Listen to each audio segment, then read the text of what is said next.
If I can get everyone's attention, please. It's almost like my classroom when I used to teach. Anyway, welcome on behalf of the League of Women Voters of Volusia County. This is the County Council and Ormond Beach City Commission Candidate Forum. We, as a league, believe in educating voters so that they can make informed decisions at the polls. We are nonpartisan, and we support neither candidates nor political parties. I ask that you enjoy this evening as you gather information about the individuals who have so graciously run for office and agreed to be with us tonight. I am Ann Smith, a member of the League of Women Voters of Volusia County, and I will be moderating tonight's forum. Before we begin, and I don't think I did this, please turn off cell phones.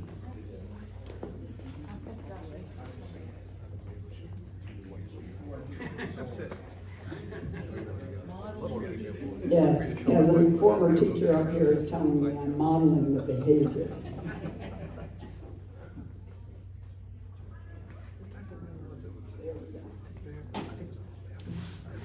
We will be videotaping this forum tonight, and we will have a link on our website on YouTube that if you go to LWVVC.org, you will be able to get the entire forum on tape tonight. So if you have questions later, and so then you can go back and review it, or you can get your neighbors who decided they didn't want to come out tonight and direct them to the website and they can watch it. The views expressed today are those of the candidates, not the League of Women Voters of Volusia County. As I said, our goal is to provide an avenue where citizens can gather information and ask questions to help them make an informed decision at the polls. We are doing this as a public service. Let me remind everyone that we are all neighbors and many of us are friends. Having said that, if you have a question that you would like asked, remember that you are asking about the responsibility of the position, not the individual. All candidates will answer the same questions as it relates to the county or the city, depending on the particular race. So phrase your questions accordingly. If you would please write at the top of your card if you are asking a question, if it is a question for a county candidate or a city candidate, that is relevant. Please raise your hand to get a card to submit a question or have a question picked up and brought to the screener's table. The candidates will have no opening statement tonight and a 2-minute closing comment. They have been seated alphabetically by race. We will have questions the league has prepared, as well as questions that come from the audience. All questions that come from the audience will be screened for duplication, relevance, and balance by the 3 members of the League of Women Voters who are sitting here tonight, Julie Hilburn, Carolyn West, and Vivian Lord. Candidates have up to 1 minute to answer each question, and I will alternate the order of who responds first. At the end of a minute, your timer candidates, Nancy Nussbaum, will hold up a 30-second sign when you have 30 seconds left, and a stop sign when it's time to cut it. Remember that 30 seconds is really a long time. Too many candidates, when they see the 30 seconds, they stop. But 30 seconds is taking a lot of your time away, so the stop sign is when you have to stop. One final word to our candidates: please do not go over your assigned time, because that wouldn't be fair. And one thing we want is a fair forum. Do any of the candidates have any questions? No. All right, seeing none, we will begin with Ms. Boyd. The first question, which everyone will answer, even the city folks. Why are you the best candidate to serve in this position on the county council? Hello, I'm Sherrise Boyd, and why do I believe that I'm the best candidate of those that are running? One, at the end of the day, I'm running because I care. I'm a citizen just like you all, a taxpayer, community person. I'm an advocate for 20 years, over 20 years now. And I've sat at that end where you are, and I've looked at the people in charge, and I've not been very happy with what I've seen. I'm not happy with the way of life. So when you look at myself and the others, I've been vested, very vested for years. I'm an advocate, like I said, in the community, and many people know me. The other reason is because I am qualified. I do have the education. I'm very versed on the items going on in this county, which many of the people running are just learning to run for office. I work with a lot of elected officials. I attend more county meetings than you can imagine, and local meetings. I work with both sides. I don't care about the letter behind the name. I understand the only way to move forward is together. And I'm not with the division or lack of diversity that we've seen for so long in our county. Mr. Kelly? Thank you. Good evening. I'm Andy Kelly, and I'm the best candidate. I believe passion tells you everything, and I cry every day over what's going on throughout our communities. The overdevelopment, what's going on, the overtaking of our wildlife, the destruction of our wetlands. For 45 years, I've served as a professional accountant. My wife and I get up and go to work every day to the very same corner that I was born and raised on in DeLand, Florida. And it's from there that my passion began. When I was 12 years old, I stood in front of a tractor that was clear cutting for the first time. And ever since, I've been fighting for our environment. But as to why I'm best, I served you in the Volusia County Council from 2007 to 2012 for 2 terms. During that time, we went through smart growth initiatives. There are resolutions that every city but Daytona Beach signed, stating that this is the boundaries they will grow in, this is what they'll adhere to, and that's including preserving and protecting our natural resources, preserving and protecting our wetlands, taking care of our waters and our watersheds. Thank you. Mr. Pettit? Good evening. My name is Doug Pettit, and I'm running for the County Council at Large. Why am I the best candidate for this position? Well, despite what you might think by looking at me, I am the fresh face. I am the candidate who has never been involved in the government other than being an employee of the government as a military member. I did 26 years in the United States Marine Corps, retired as a lieutenant colonel, and I also served as a teacher for 15 years in Volusia County. So that has been my involvement with government. But I sat there as you as a taxpayer has done and watched what's happened in this county. I've lived in Volusia for 15 years. I've lived in Florida for 30. I've watched what's happened in this county for the 15 years I've lived here, and it has been heart sick. It made me heart sick. I married a Volusia County native. It makes her heart sick what's going on. So I want to be the fresh face to come in and bring a new perspective, a different perspective that hasn't been brought before, the citizen's perspective. And I think that's one reason why I'm the best candidate for the job. Mr. McLean? Thank you, Ann, and good evening to everybody. My name is Mike McLean, and I'm a candidate for District 4 for the Volusia County Council.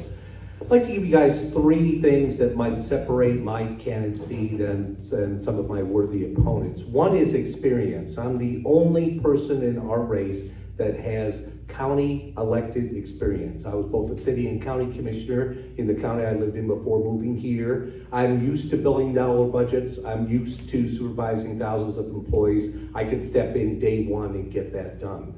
Secondly is time. I'm in a time of my life where I don't have a full-time job. I don't have kids running around the house. I have a little more time to give to the citizens of Volusia County, and specifically to the citizens of Ormond Beach and District 4. The last is trust. I have so many people say to me, Mike, we cannot trust our elected officials to do what he or she says they're going to do. Folks, put me in this job and I'll bring trust and integrity back to Volusia County politics. Thank you. Thank you. Mr. Smith? Thank you. My name is Ken Smith. I'm running for Volusia County Council District 4. I'm a small business owner here in Ormond Beach. I'm a picture framer, Wally World Gallery. We've been here since 1987. I took over the business in 2013 from my parents. In that time, I've been able to keep the business open with all of our employees paid in full through this whole COVID disaster. It was something I'm very proud to be able to do. It wasn't easy. And it's something I'd like to do at the Volusia County Council, is take our $1.2 billion budget and stay within our means and not ask for more money every time we need something. We have plenty of money in the Volusia County Council. We need to do with what we have. I jumped in the race because I'm sick of the overdevelopment.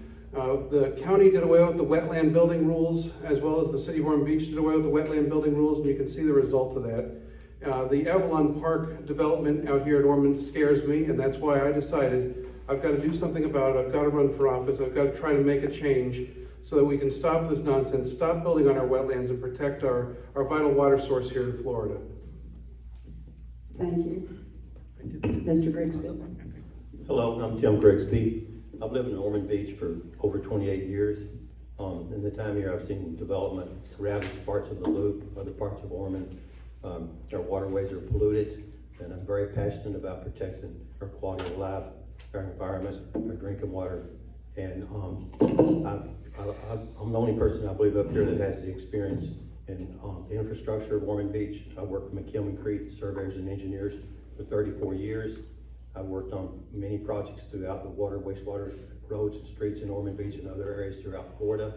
I think that I ran in 2020 on the same issue, so I'm not just one of these people that decided to be against developers and overdevelopment because it's popular, since people notice so much destruction going on for our wildlife and our environment, and clear cutting and destruction of the wetlands. Thank you. Mr. Valerio? My name is Joe Valerio. I'm an engineer. I've been an engineer for probably about 40 plus years. I know how to solve problems. We work on a spacecraft, we're sending astronauts back to the moon and eventually to Mars.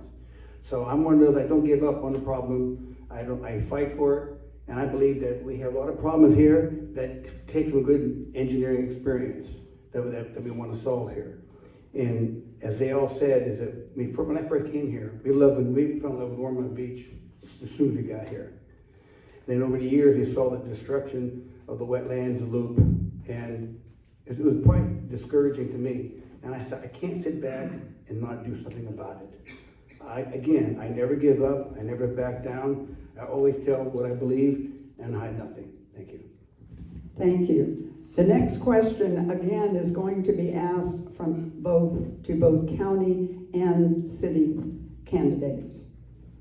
What will be your criteria for recusing yourself from issues that affect individuals who gave you large donations? Mr. Kelly, you will answer first. I don't have to meet that criteria because I don't have any large contributions other than from 2 individuals. And they're individuals who have never, ever asked for anything. They've given because they care. And it's to that fact that we care enough, my wife and I care enough. I served again in 2007 and 2012. Never approved any of the sprawl developments going on now. Never approved of the development of our wetlands. Always kept our budget low.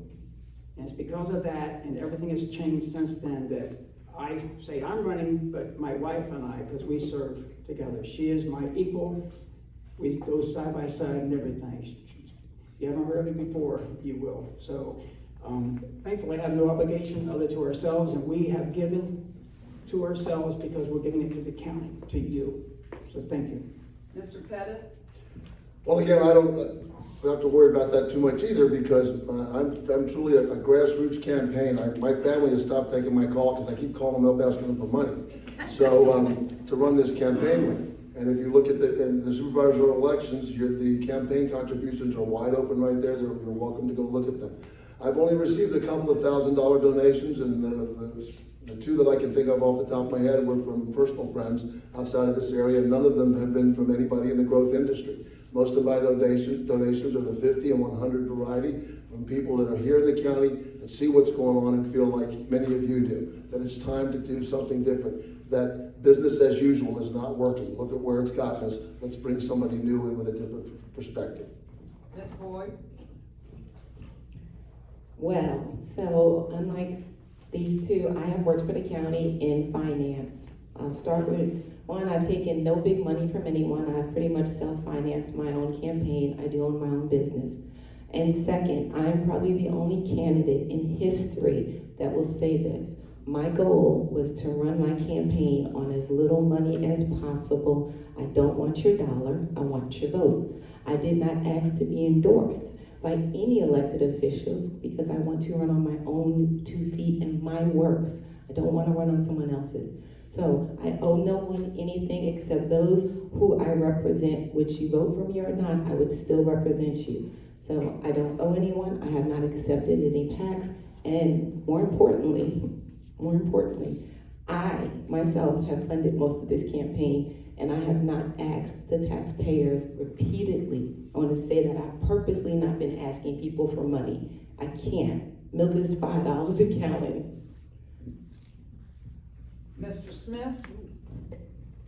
This again, it's an easy one for me. It's kind of interesting too to take a look at who's up here, and you say there is no one that has taken big money from developers in this group because they're not here. They decided it wasn't important, I guess. But I have not taken any money from developers. I have refused to take any money from developers. I will not. So that's an easy one for me. If my mother-in-law asks for something, I'll be glad to recuse myself. It's no problem. She's my biggest donor right now. No, but I have no problem recusing myself from any situation that's picture framing related or money in that sense. Mr. McLean. Thank you, Ann.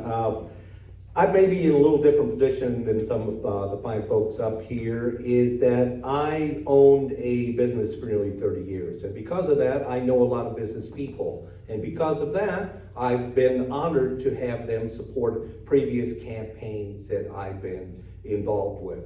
I think the business community has rights just like we all do. But I'll say this to you, that whether it's Disney World or Joe Lunchbucket, all they're getting with their contribution with me is a return phone call and nothing more for anyone else. And I try to be consistent and honest about how I deal with the public trust. And also, if there is a situation where someone who has contributed to me is coming before us, I will obviously recuse myself because it's the proper, professional, and the right thing to do. Thank you. Mr. Valerio? You know, the guy that keeps giving me money is a guy named Joe Valerio. That's where most of the money comes from. I have a few countries from other people. But as far as accusing myself, it doesn't matter who it is. If they donated to me 5 cents, I will not vote for what they want. I stood before the city commission the last time we were there, and there were 3 candidates that were getting financial contribution from a developer. I asked them to recuse themselves from the vote, and of course they didn't ignore me. They did ignore me. And so you understand that I will not favor any one person. I favor the entire Zone 1 public. That's who I favor. Thank you. Mr. Grigsby? Yes, I made it perfectly clear from the beginning of my candidacy that I would accept no donations from any developers, politicians, political action committees, nor would I accept donations from anyone that doesn't write their own name on the check they're given to me. If the case come up where someone did make a sizable donation to my campaign and later on they come before the planning commission, the city commission, for something for me to vote on, if it was more than $500, I would recuse myself. On top of that, I work for McLean Engineers. We do a lot of work for the city of Ormond. Any contracts that came up for that, I would recuse myself on those. I'm a grassroots candidate. I've self-funded myself for one campaign before. This time I'm taking donations from a few more people that are a little larger because I don't think I want to spend so much of my own money this time because I believe I can get the vote. I don't believe businesses vote. It's people that vote. I don't need money from businesses. Thank you. Thank you very much. Question number 3, Mr. Pettit, you will answer first. As a member of the county council, what Volusia County infrastructure needs do you think are a priority for the council to address? And what are your recommendations for dealing with them? Well, obviously, the most pressing issue is the infrastructure is the roads. and the roads leading around the developments. And one of the things that has happened in this time is that we have not gotten the impact fees from the developers to pay for what they're putting in. The current rules only require a developer to pay for 3 miles worth of road or roads within 3 miles of their development, but we all know that the impact of that development extends much further out. So one of the first things I would do is encourage the increase of the impact fees. Impact fees were frozen years ago, and they weren't put back into place and started to be used again or to be renewed until about 2 years ago. So we're operating with 2010 impact fees in a 2022 environment. That's the first thing we've got to do is get the people that are putting the developments in to pay for the roads and the things that they are requiring. Mr. Kelly? Doesn't matter if you live there for 1 year or a lifetime. We all care about how we get around. And people who live there for a year, they're coming at latitude. Margaritaville, they come out. They're having troubles getting out of their own development. They're deserving and demanding of the same road infrastructure as lifetime people living in the same house for 35 years. Our infrastructure is slacking, but the number one overall is safety of our pedestrians, of our bicyclists, of everybody who's driving everywhere. And we're gonna have to take a slow approach. It's gonna take us a while to get there. There's no easy answer, no quick answer. But safety is always number one. Cities don't pay for the road network. The county pays for arterial roads. The state pays for the outer roads, like 92. The highway, federal highway is paid by the federal government. We're gonna have to communicate, we're gonna have to work together to plan where we're gonna do our roads. Because again, everybody's expecting new roads and or improvements to existing roads. Thank you. Mr. McLean? Well, folks, this might be an answer that might be what you weren't expecting, is we read about all the new neighborhoods and the challenges that they have. But as Doug just said, the impact fees for those developments are, in a lot of cases, handling the growth that is needed. The challenge is the older neighborhoods that, as has been already said, the impact fees weren't enough to be able to do the repairs and maintenance that needs to be done in these older neighborhoods. So I think we need to look at some innovative solutions. One being a dedicated funding source. Well, where do we get it? Well, right now we're paying 6.5 cents sales tax right now. 4 if it goes to the state, we have 2.5 to deal with locally. We should take a look at carving out 1/2 cent of what we're already paying and make that our dedicated infrastructure source to handle roads and other areas like that, as opposed to looking for an opportunity to spend more money. Thank you. Mr. Smith? Roads, to me, are only a part of it. Right now, we've developed to a point where our fire department cannot keep up with us. We have 11 fire stations that are abandoned during hurricanes because they're not structurally sound. We have one fire station on 92 near LPGA that has no bathrooms. They use the bathrooms of the sheriff's office. It's inexcusable. We have a volunteer fire department structure with a paid fire department actually happening. So we don't have the facilities available to that. I spoke with a battalion chief who told me when she moved into the building, there were maggots falling on her bed. It's rat infested. And we, as a county, repainted the building for her. It's not enough. So we need to do more to protect ourselves, more to protect the citizens of this county, priority over new developments. If you want to build a development, build us a fire station too. Thank you very much. Mr. Valerio? I'm sorry, Mr. Grigsby. Okay, I think the overdevelopment is caused most of the problems we're having in the city of Ormond Beach.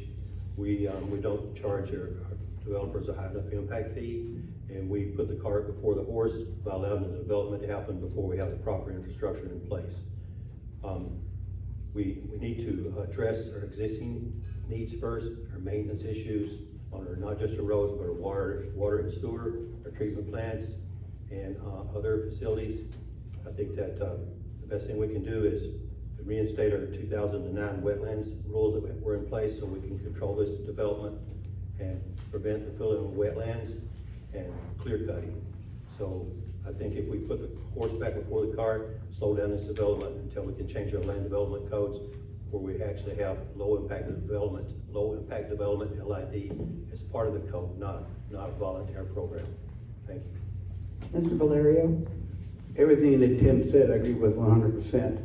But I will also say that as far as an integrated city traffic plan, I've never seen one. I'm an engineer, and we have a system, we have an integrated system that any development on one part of the city, it could affect the development on another part of the city. I don't see anything like that in place.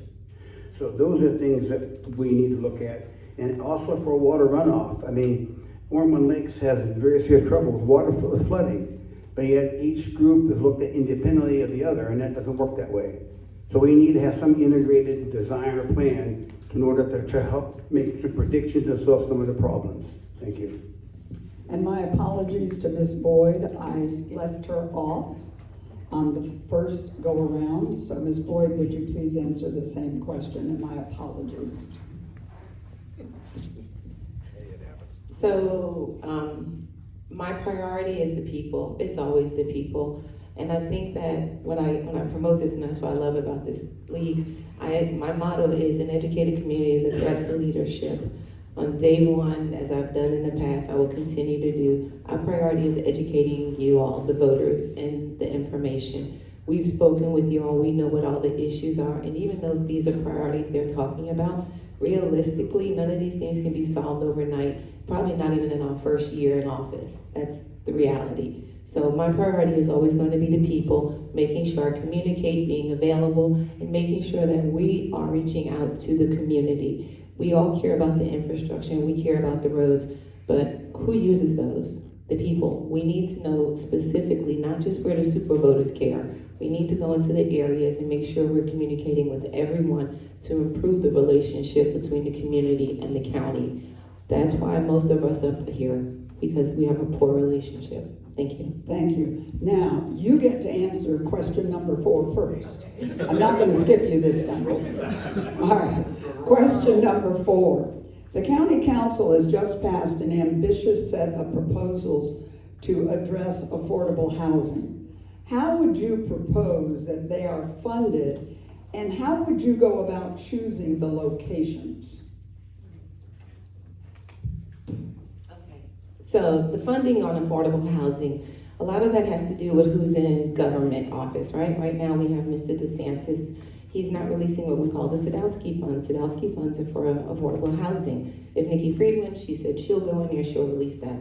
That's one. If we get those funds, that answers a lot of these questions. Second is we get donors. We go to organizations and companies, and I don't know why no one has done this before, but there are huge companies that have to spend so much money. And if we get them to donate the funds to this, they write it off, it looks good, and that's the example. The second thing is how we decide is we look at the balance. Right now we're overbalanced in some areas and underbalanced in the others. We need to create multi-housing. That means that people in different income brackets can share the same neighborhood instead of continuing to make people live by socioeconomic status. That is the critical solution. And then in addition to that, we have to look at where we can do it without resources, meaning nature and trees. Mr. Kelly? Thank you. It used to be when development was approved, the developer would have to set aside so many houses to be affordable. We know, and they were given the incentive package to do so. That doesn't happen anymore. Today, an affordable house is not the ability to buy a house for senior citizens and or youth. You know, most 52% of the houses that are purchased new here are from people outside. They sell their home in California, Texas, New York for $750,000, $2 million. They come down here and buy a house for $400,000, and they have all this pocket change. And the property taxes is nothing. We don't have state taxes. For locals, that's not affordable. What I propose, been working with Faith Organization, a huge organization. We have government properties already owned by the cities, already owned by the county. We need to zone those up front. One of the biggest costs is the land, 30%. Work with those people that do have money to get contributions. They love to see their name on recreational halls and everywhere else. Entrances coming in. And or we have Florida funding. Sadowski is Thank you very much. Mr. Pettit?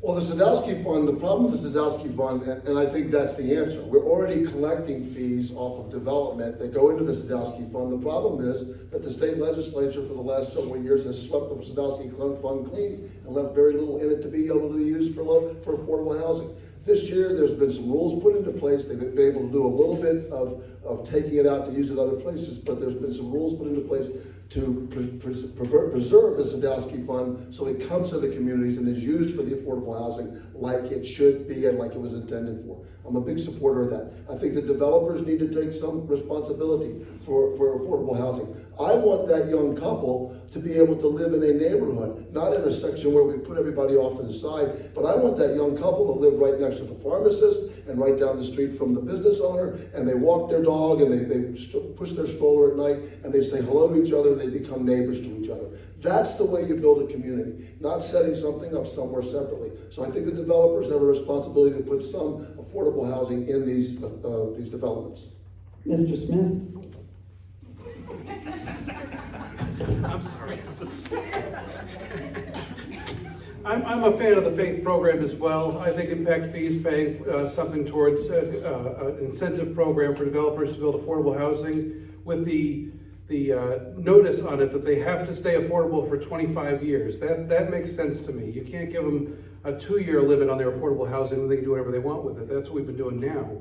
So I think we need to set that money aside and restrict it for a long-term project. I also recently learned of a program that a gentleman's trying to have tiny houses, the tiny homes, that you would use the county land to build a tiny home community for homeless and people who can't afford houses otherwise, and that's all fully funded by corporations and donations. The county has nothing to do with that other than supplying them with land should they choose to.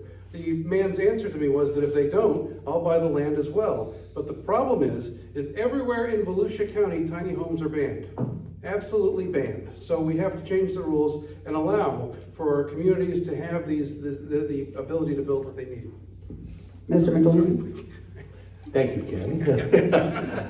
Folks, I served on the board of the Florida Housing Finance Corporation. You may not be familiar with what that is. What that is that it allocates all the affordable housing dollars, federal, state, and local, and distributes it throughout Florida. Let me give you an idea of what that funding model looks like if you're not familiar. Here's the money, South Florida. Here's the money, South Florida. That is truly it. It's crazy. That is the first thing we need to do is to be able to allocate the dollars that we should have. So that's number one. Number two, don't you think it's about time that the development community becomes partners in the community that they're making dollars in? That they can be partners in affordable housing.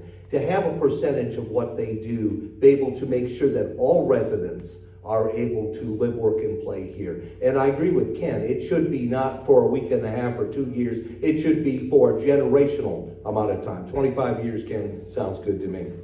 Thank you. Mr. Valerio?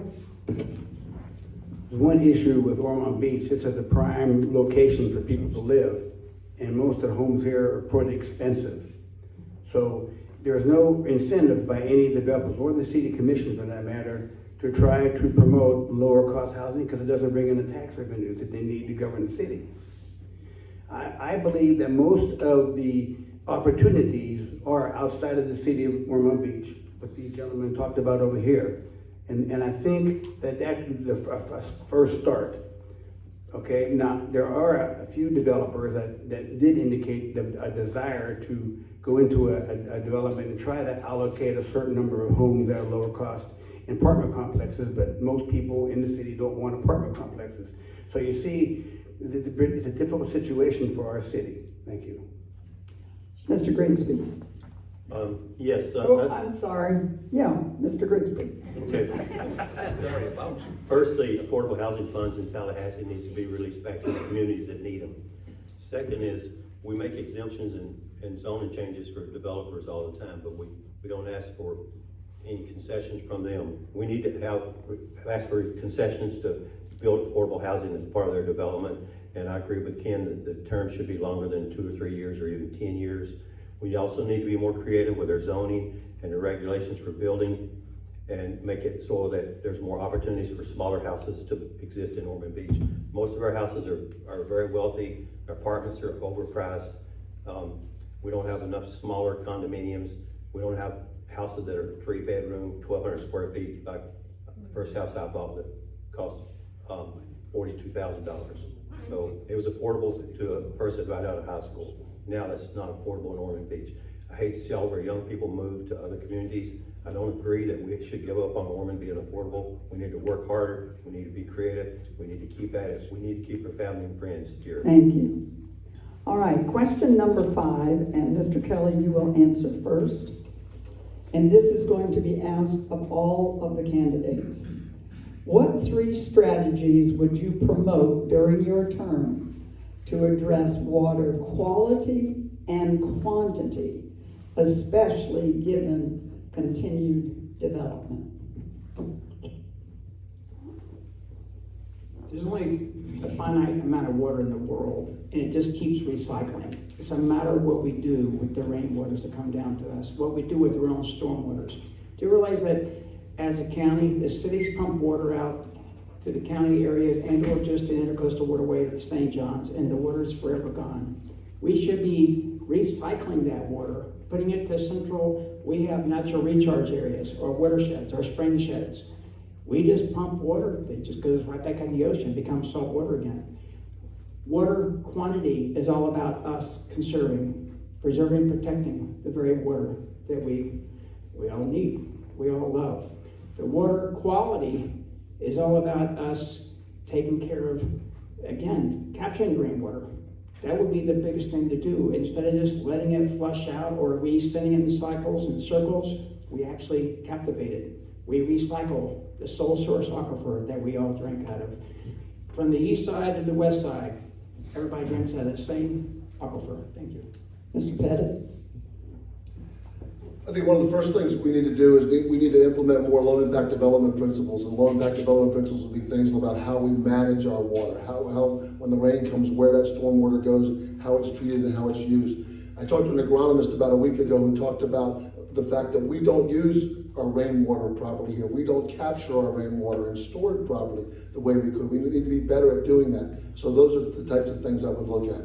I also have on my platform a pledge that if any municipality or water supplier reaches 90% of their CUP, their consumptive use permit, they automatically trigger a building moratorium in that area until the consumptive use permit numbers come back down to a reasonable amount. If you keep taking the water out of the ground to give it to people in developments, you're not going to have any water left. I truly believe we have not been told the truth about the water in this state for a long time. I believe that long before I ever run, and we need to be sure that we're starting to get the truth about the water in this state. Ms. Boyd? Yes, the question is, what 3 strategies would you promote during your term to address water quality and quantity, especially given continued development? Yes, so those who don't know, I have a garden and I do collect my own rainwater from my gutters. I would definitely suggest people do that. The water is so much better. Second, we need to promote, well, one, I will never, ever, ever, ever vote or support toilet to tap. I won't. I just won't. Next, we need to create a better way for, of course, the impact fees. We need to come up with that. But we need to write and come together with our lobbyists and write legislature and ask, or demand, I guess we would say, with the cities. This has to be a group effort with our lobbyists, and we need to demand that we be able to preserve our aquifer and not cover it up and protect that wildlife corridor. It has to happen. That's not a political scheme or anything. It really needs to happen.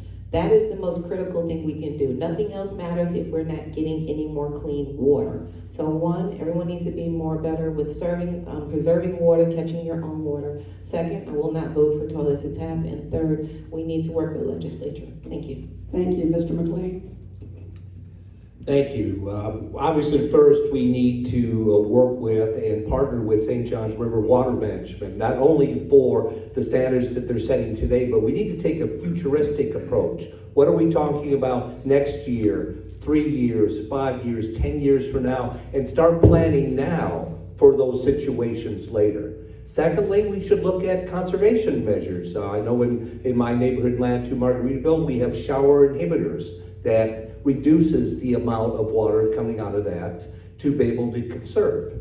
And the last thing I'll mention to you folks is we need to at some point think a little outside the box as far as alternatives beyond what we're dealing with now. There's things like desalination, which you may not be familiar with. That's the process of processing seawater to fresh water. Now, it's a complicated process. That's code for it's expensive, but there's 2,100 plants throughout the world. And perhaps we set up a pilot program to be able to look at items like that. Thank you. Mr. Smith? I'd like to say how disconnected our leaders are from this subject. I've heard 4 people so far say collect the rainwater, which I agree with. Did you know that's illegal in Ormond Beach? You cannot collect your own rainwater. That's an actual thing. That's how far disconnected we are from this issue. We have to stop building on the wetlands. That's immediate. That's what recharges our aquifer and keeps our water fresh. We have to ban the toilet to tap water. I will put that on the ballot for people to vote on. It's an excuse to allow overdevelopment, nothing more. And I will, let's say, clean. I got that. Ban toilet to tap water. We have to stop dumping affluent water into the intercoastal. It's killing the intercoastal. The absolute high levels of nitrogen in the intercoastal has just caused all plant life and sea life to die in there. If you notice, when I was younger, you used to see shrimp boats out there all the time. They're not there anymore. Those shrimp are hatched in the intercoastal. They work their way out there. They're not surviving our waterway anymore. We have to stop doing what we're doing and do better. That's my goal. Mr. Grigsby? Okay, I believe that when Kim is referring to the reused water being pumped into the river, I believe the state mandated that and we were no longer to do that in a few years. So the city of Ormond is already working on a plan to build a storage pond to retain that water. The other thing is we need to give Mother Nature a chance to do its job. No matter how good our technology is, our treatment plants can't do as good as Mother Nature can. If we capture our rainwater during storm events, stop putting it in ponds and putting sprinklers and fountains in them so it looks good. Let the water filtrate into the ground by using low impact development principles. The next thing is conserve our water. We need to have appliances that are low flush use and moisture sensors on our sprinklers, that type of thing. Offer incentives at the city level and county and state level so homeowners will be more agreeable to do that. That's it for me. Thank you. Mr. Valerio? There are 3 things. One, we have to go back to the original regulations to stop the destruction of our wetlands. That's key. If we don't do that, we must give up. Because that's how you protect our aquifer and clear it of our water. That's number 1 we have to do. Number 2, we have to insist on low, not lower, but low development in housing and have a design how to treat the water runoff. Now I have a thing I want to read. This is one of my letters I had to Ormond Beach. It's a letter that says, I had mentioned during the debate that the city appears not to have a citywide water runoff integrated model. Instead, they are operating in the dark. What I mean by that is that if we had, I'm an engineer, I would think that way. If we had an integrated model of our water runoff, then we can make some predictions of what one neighborhood does to another neighborhood. That is the 3rd thing I would push for. I think that's necessary. Thank you. Thank you. Question number 6. Mr. Pettit, you will answer first. How will you help rein in development in the county? Guy said like to me last night, if I gave you a magic wand, what's the one thing you would do as a county council member? I said control over development. Everywhere you go, people are worried about this. The first thing I would do is stop changing the comp plan. Stop changing the zoning rules. Every time a developer or somebody wants to build something bigger on an area, they go to the county council right now and they're basically given a rubber stamp. Same thing happens in your city. I went to the meeting out there, the planning meeting, or the meeting out there with the apartment complex they want to put out on 40 out behind the Walgreens out there. the planning people aren't listening to you. One of the things that's important to me as a county council member is when I get assignments to these boards, they will be people that will listen to the citizens and agree with the things I agree with. Stop changing the comp plan is the first thing we would do, and start increasing the impact fees to start slowing some of this development down. We're not gonna stop development, let's understand that, but we can certainly slow it down and treat it better, do a better job with it than we've been doing. Ms. Boyd? So, some people do believe they can stop development. We can't. Let's start with the critical part, is that there are already contracts that are proposed out years that we can't control, we can't veto, we can't stop reality-wise. So we have to deal with those. The second thing is we have to work with the cities to stop this development. A lot of the development people are saying that you're disturbed by is not county property, so we're not responsible. However, people are feeling the impact because we are still one county. The issues that we need to deal with are the development in the blighted areas. If we're gonna keep bringing businesses, because we need businesses that pay money, y'all, we gotta get some here, it has to happen. I would prefer they come to the areas that are already pre-existed or that have fallen by the wayside, they're not upkept. I don't want more development to destroy more wetlands and to cause more issues. You hear it all the time, a county that's growing is a county, developing is growing, that's true, but we can't let the developers outgrow us. So my concern again is slow down the development, and if we're going to bring in companies that are gonna pay money. Mr. Kelly? When I was serving the county council, each of the 16 cities stepped up and made an agreement. Daytona Beach did not sign a resolution as to the smart growth initiatives, but each one agreed to a 50-year comp plan, and right now, almost every city is growing outside of that boundary line. We have things in place right now. We have comprehensive land plans. We have an environmental core overlay, ECO, we have called MAP A, which is to preserve and protect. We have environmental minimum standards at the county level, 202.4, that says we can tell the cities to not build over our wetlands. We can take certain control, we just have to step up and be the big brother that it takes sometimes. Yes, the developments that are here, but we can certainly slow down from destructing the rest of it. Thank you. Mr. Smith? We need to stop building on the wetlands. I know I've already said that, but that's an immediate. We have to do that. There's a belief in government that you're not allowed to say no to a developer. That's absolutely wrong. If you had to vote yes, it would be a rubber stamp in the planning board. You have every right to say no to a developer when they ask for a change in the plans. They will hold over you a lawsuit. They will say, you tell us no, we will sue you. Well, since that law has been in play since 1995, one lawsuit has been won. They don't have a leg to stand on. It's just a threat. We have to stand up to the developers and tell them this is not what we want in our community. We also have to do congruency. The governor gave up congruency, I think it was Rick Scott gave up congruency years ago at a state level and put it down to the county level, which means that Daytona shouldn't be able to build a development that empties out into Ormond Beach, causing a traffic nightmare. Well, we did away with those rules, and the county is supposed to pick those rules up and go with them and make our own rules. We haven't done that. So we have to do that to make sure one community doesn't negatively affect another. Mr. McLean? Thank you. Folks, the challenge here isn't about development. It's about our relationship with development. As I mentioned, I was a county commissioner in another county, and the way we and I dealt with this is you get the developer into a room and you talk about the impacts that particular applicant is going to make, whether it's infrastructure, whether it's traffic, whether it's roads, whether it's land, and you agree to those impacts early in the process, or you don't. And that gives you the best opportunity to be able to move forward. Because folks, the idea of slow and no growth is a falsehood. Because there'll be growth. It'll just be the type you don't want. Big 7-Elevens every corner, gas stations where you don't want them, adult entertainment.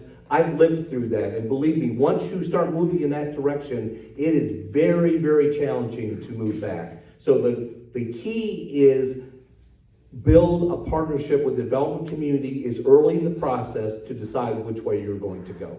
Thank you. Now, for the city commission candidates, your question is, what are your plans for smart growth? And Mr. Valerio, you answer first. Well, the first thing we have to do, as I said earlier, we have to go back to the old wetland rules.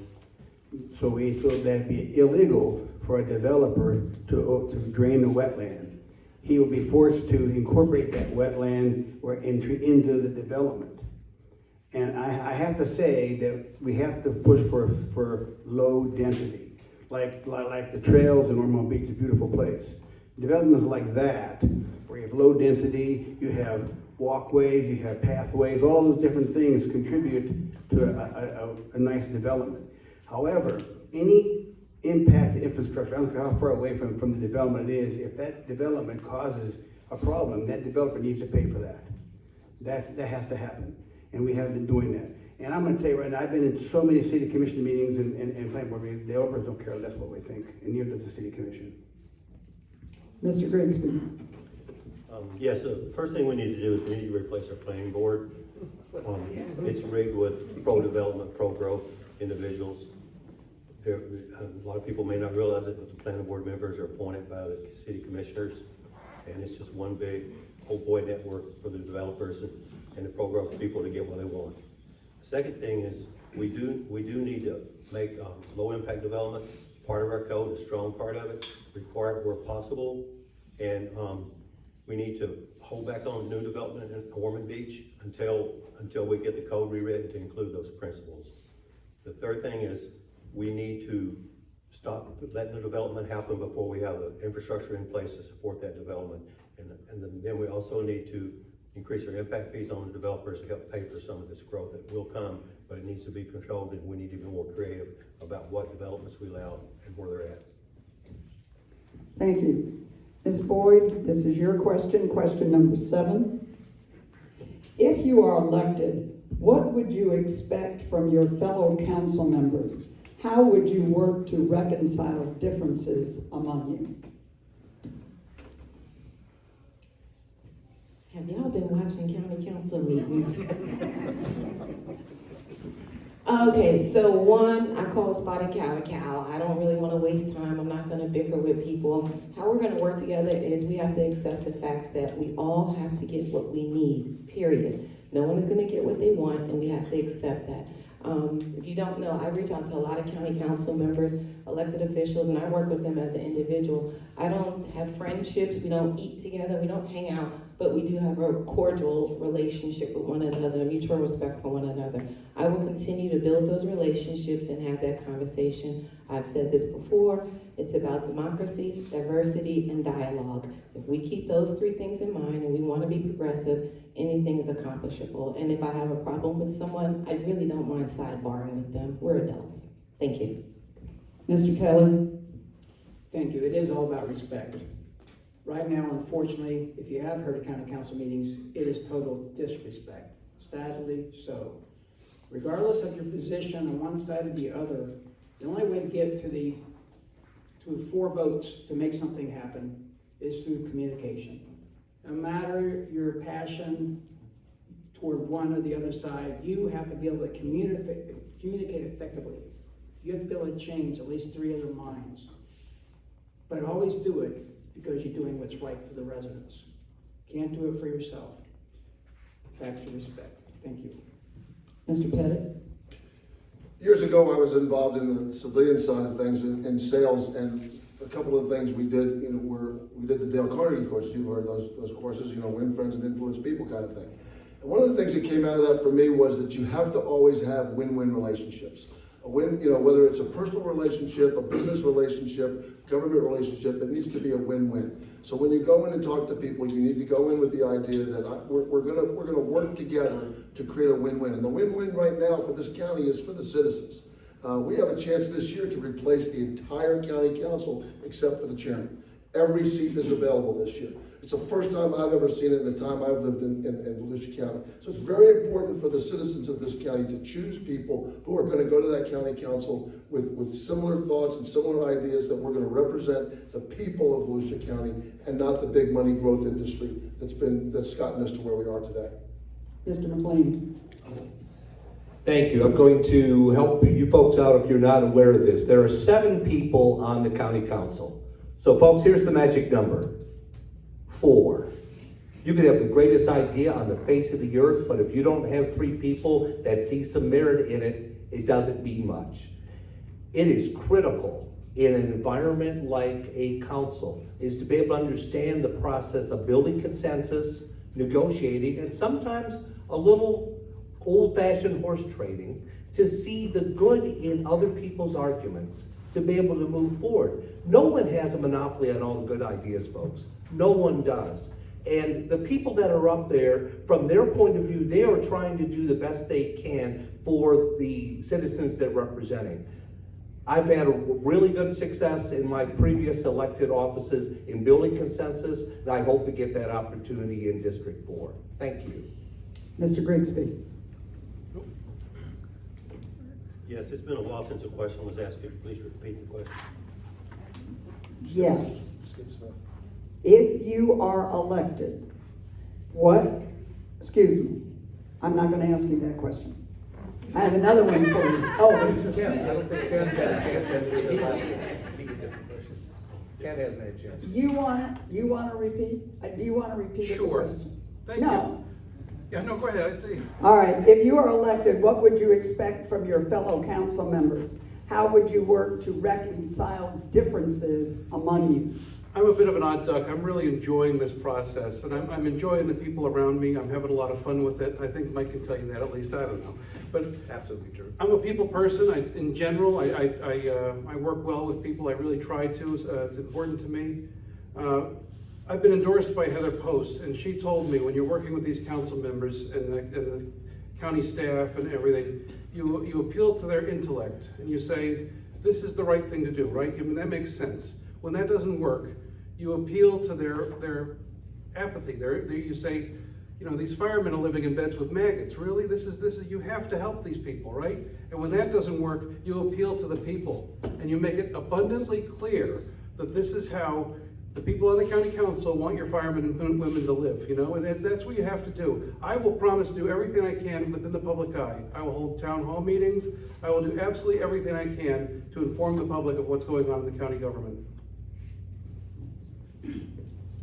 All right, for the city, Mr. Grigsby, what strategies, interventions would you initiate or support to facilitate communication and collaboration with the other municipalities in the county and with the county council? Well, Ormond Beach has a reputation for not being a good team player with surrounding municipalities in the county. I think that's a big lost opportunity. That's why we see developments being approved at the county level and passed on to the city, where we provide sewer and water for them. And eventually they dedicate their city streets and infrastructure to Ormond Beach, and we do maintenance on it for forevermore. So we need to do a better job up front working with cities around us, and especially the county. We have interlocal city-county government agreements. We need to have those open and public so there's more opportunities for the citizens to know what's going on behind the scenes, input, open and inclusive, transparent government. That's the key, I believe. Mr. Valerio? I think one of the most important things is to have a good relationship with our county government, because there are a lot of things that extends out of our control.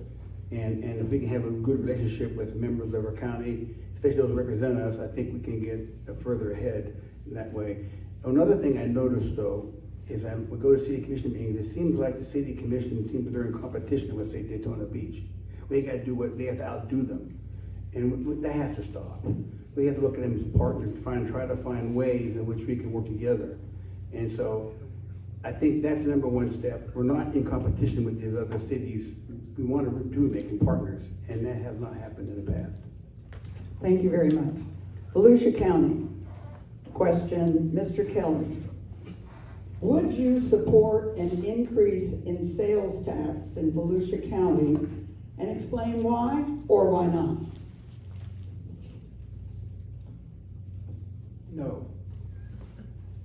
Unfortunately, a sales tax is an extra tax on our lower income. They spend $100, it's their last $100 at the store.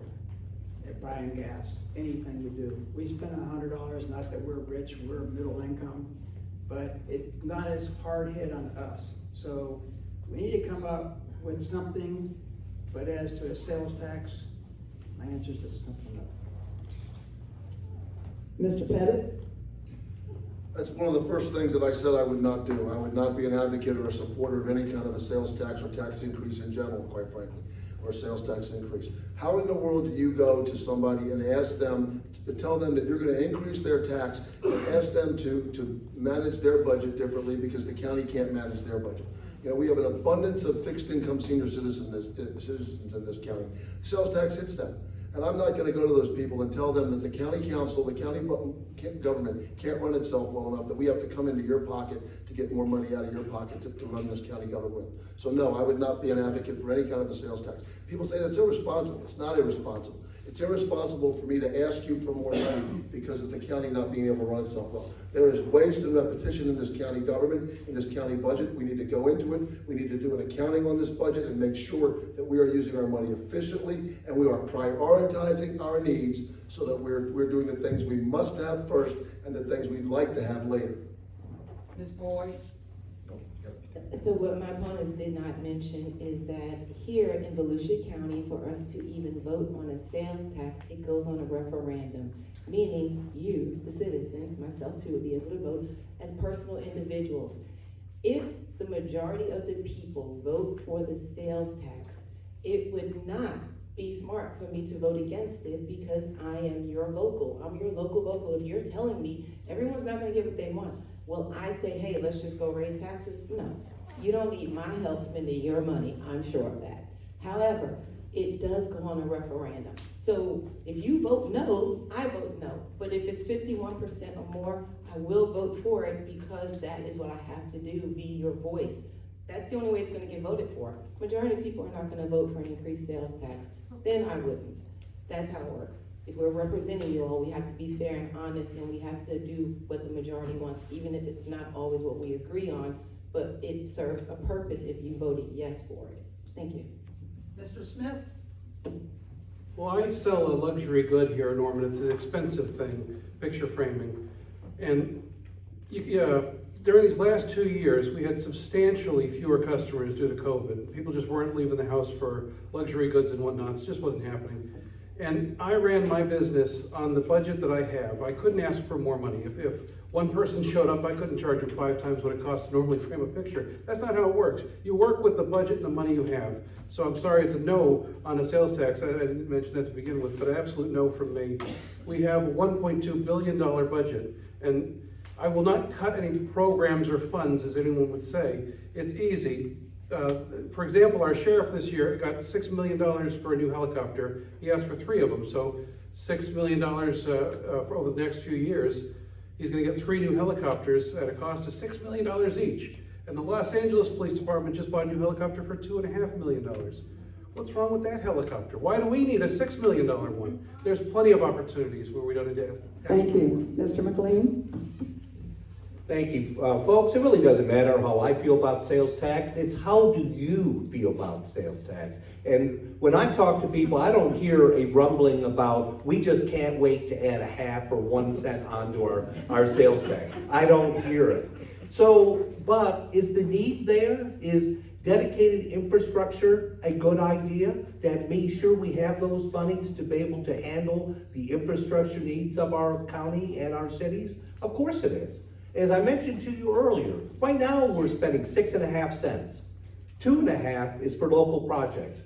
Back when we made those decisions 20, 30, 40 years ago, perhaps those priorities aren't as big as dedicated infrastructure dollars are now. So why not talk about, let's carve out a half cent of what we're already paying, instead of looking for more money to pay. And I think that's something we can consider, and hopefully we can build consensus on the county council to get that done. Thank you. All right, for the city, this is your question. Mr. Valerio, you will answer first. What in your education and experience will make you effective in the position you seek? As an engineer for over 40 years, I've learned to solve problems, in regards to what those problems are. I think I consider that my primary aspect. I mentioned about a water runoff, or traffic problems, integrated models. My 40+ years, we have solved some very difficult things. And we built a spacecraft to go to Mars and go to the moon. And I figured that idea of my knowledge as an engineer, I feel that I could look at, like Ormond Lake, they have water problem issue. Let's take an engineering look at it. So that's what my examples are. Or we have a lot of traffic congestion. Could we come up with design a traffic model for the whole city? Stuff like that. I consider that as an asset for me. Thank you. Mr. Grigsby? Yes, I've lived in the community for 28 years. I know the issues. I'm very passionate about protecting the quality of life in Ormond Beach. I'm very much an environmentalist. I've been that way my whole life. I'm a member of lots of environmental groups. I fight every day to do what I can do to protect what we have left of a beautiful scenic loop and our green spaces in Ormond. I believe that shade is a great asset to our city. We used to be called the tree city. Now it's pretty much a joke. We need to reinstate a tree advisory board. And what makes me a good candidate is that I'm uniquely qualified because of my experience working in our infrastructure in the city of Ormond.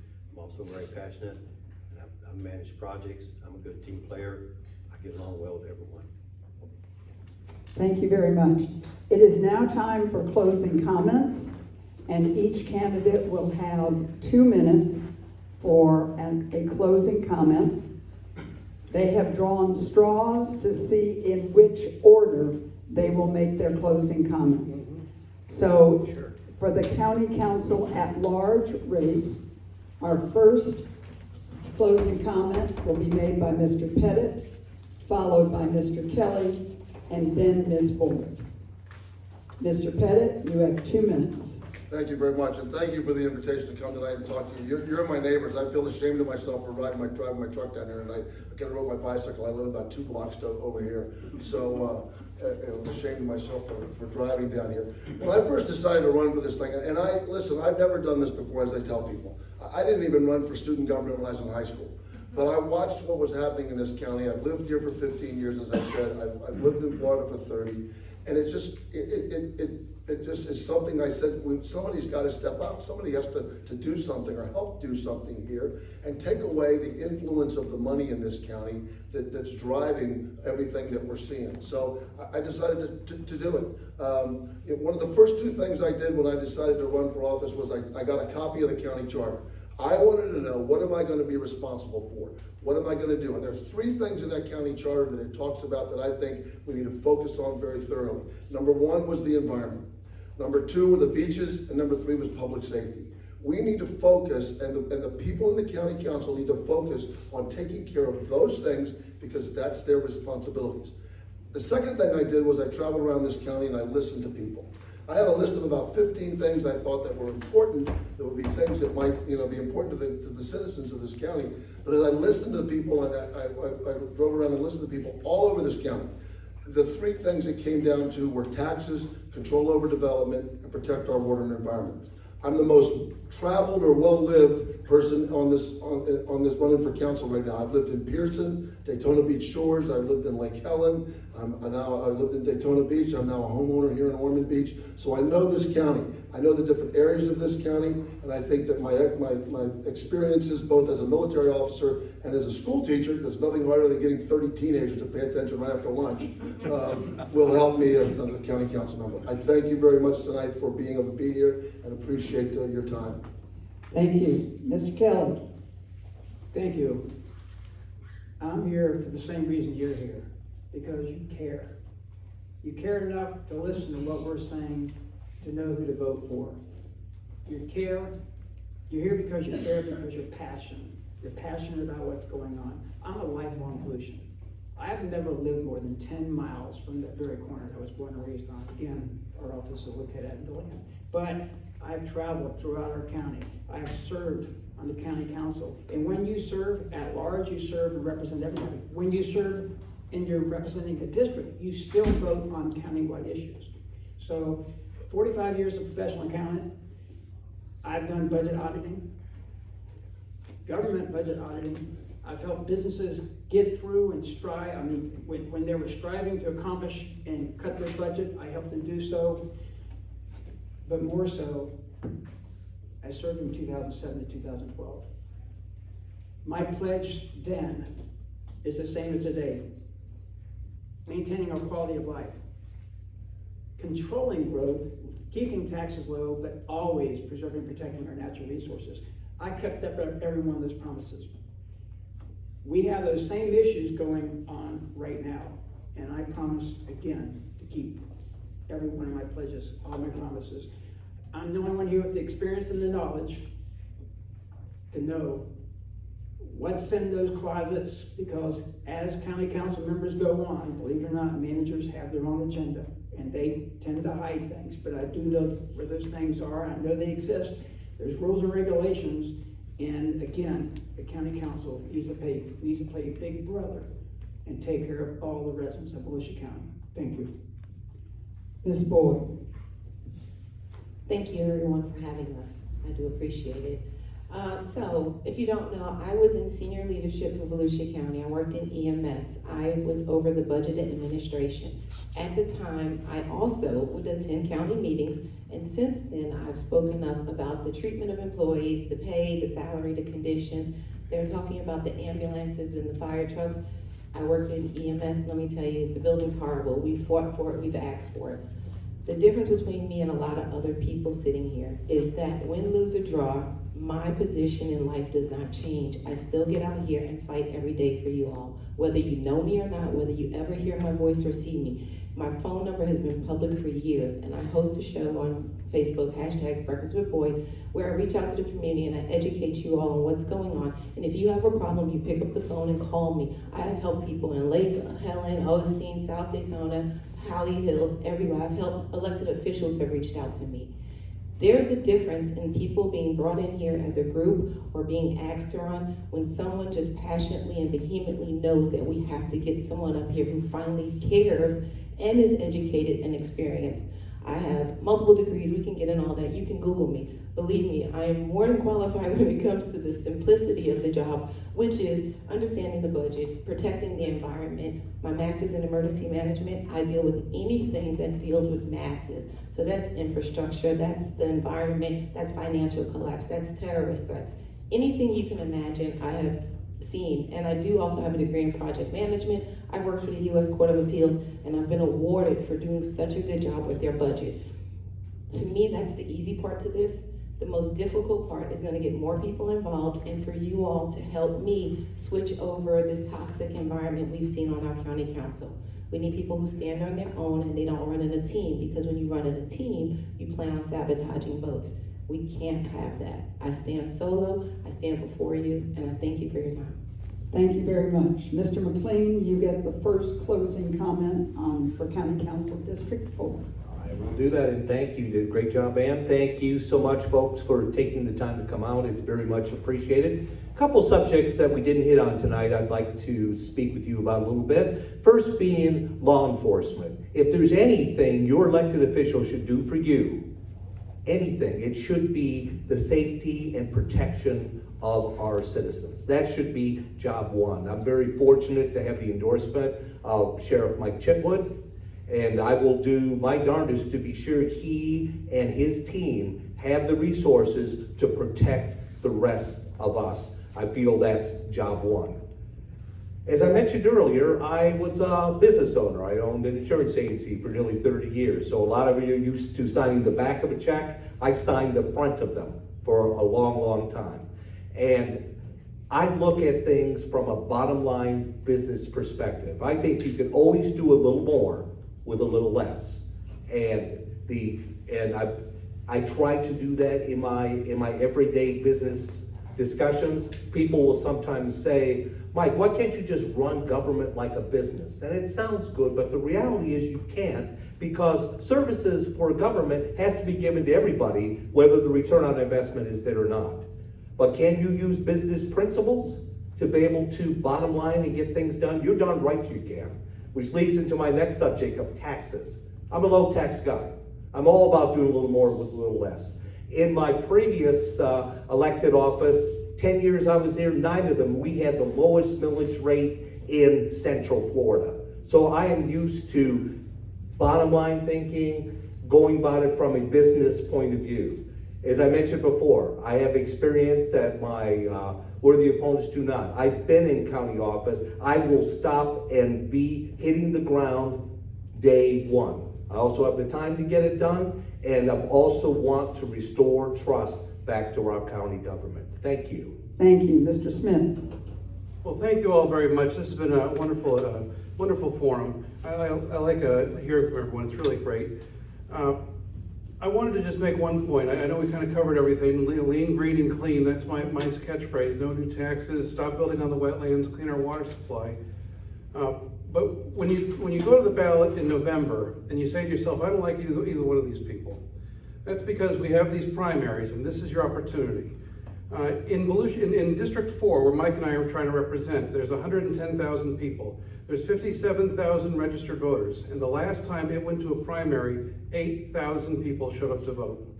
So this is definitely an election where you can make a huge difference. You hear from all of us up here, it only takes a couple of votes to make a big difference. So please make sure you get everyone you know, everyone you can, to get out there and identify that this is the time to make a change if you're interested in changing.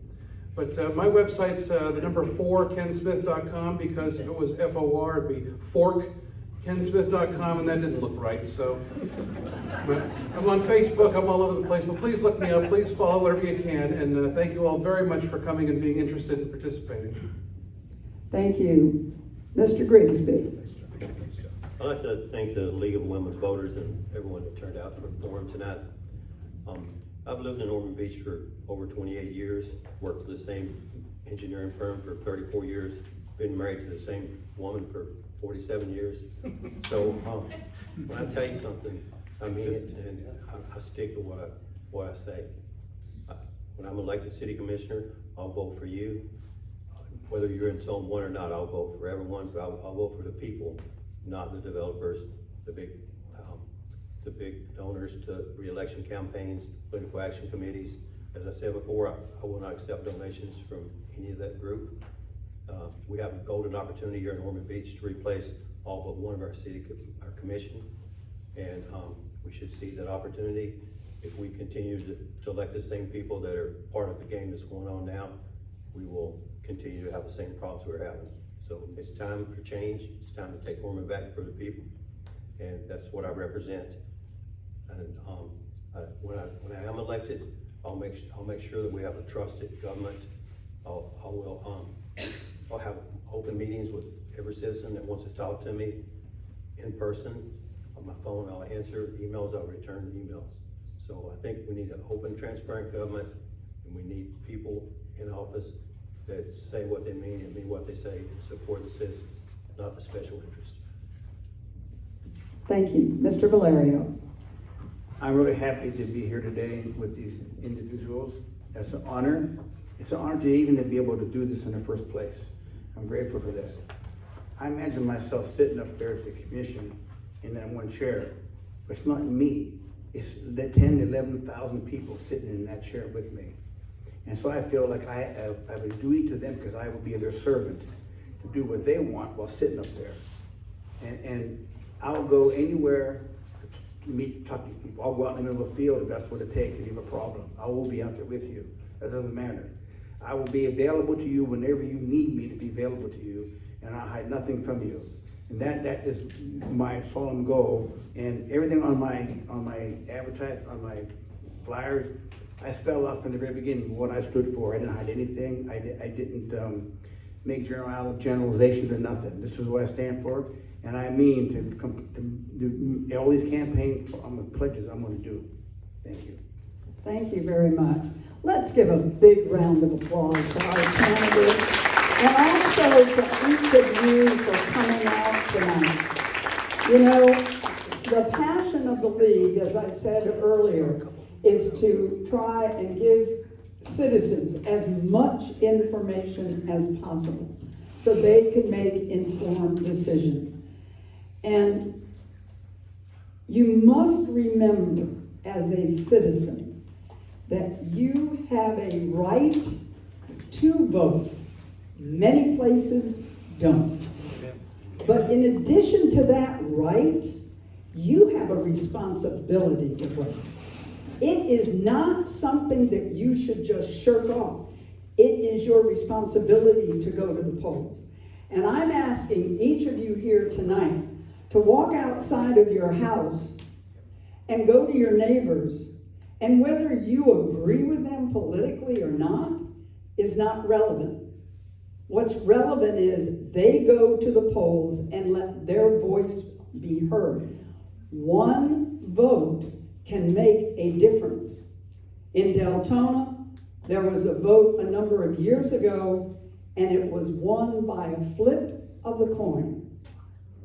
So, believe me, your vote counts, and it is critical that you get yourself to the polls. Now, having said that, day after tomorrow begins early voting. All of the public libraries are early voting sites. In addition, the Midtown Cultural Center in Daytona is an early voting site. The Deltona Center on Martin Luther King is an early voting site, and you can always go to the supervisor of elections. Early voting is open from this Saturday through next Saturday, the 20th. So you have plenty of time to vote early. If you got to vote by mail, then you can take that to the early voting site.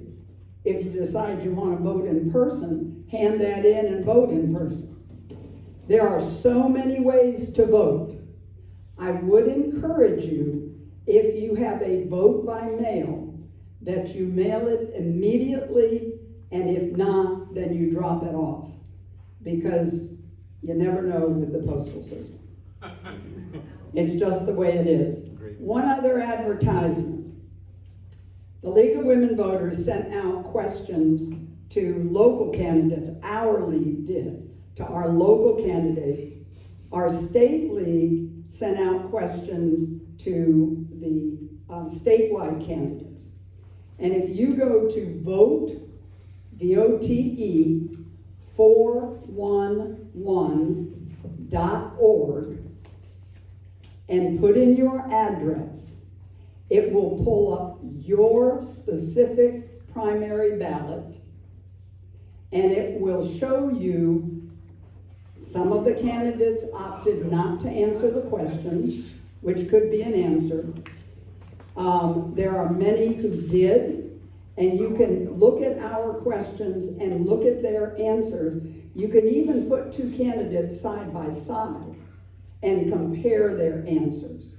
So I encourage you, if there are people running and you don't know anything about them, not like our generous candidates who came out tonight, but if you don't know anything about them, go to vote411.org and put in your address and pull up your ballot, and you'll be able to see.